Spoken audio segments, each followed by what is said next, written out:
Now, the last piece in understanding customer segments is understanding their pains. We've been talking about all the wonderful stuff that we could do for them that makes them happy.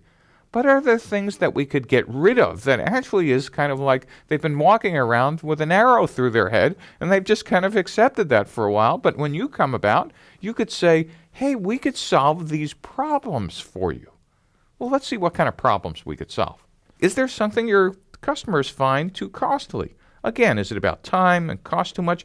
This is essentially the flip version of the gains. The pains are, what could we solve for these customers that they hate? Is there something about their product or service that's underperforming? It's missing features, it's too slow, it doesn't work well, it's buggy. And what are the main difficulties and challenges? Now, one of the interesting things is that entrepreneurs come back and say, yes, customers said this was a real pain. Our product really solves these problems. Well, one of the things you need to know is, was this like problem number 47 on their list? Or is this in the top 3? Because most human beings, whether they're in corporations or even at home, tend to only worry about the top 3 or 5. So when you find out that this solves a pain, the question you need to ask is in context, well, what are the other pains you have? And you really want to understand their top 10, top 20, and then if to find out your number 32 or 47, I wouldn't be celebrating, but I actually would be asking, well, wait a minute.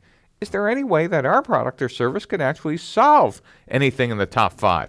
And if not, maybe you're in the wrong customer segment.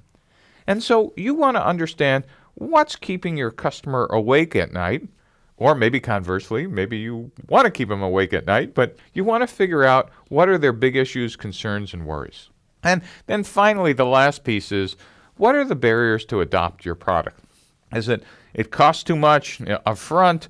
So maybe you have a pricing issue to decide later. Gee, it takes a long time to learn. Or, we're happy with what we have and it's kind of okay. And what makes your customers feel bad? Frustrations, annoyances, etc. And what do they fear?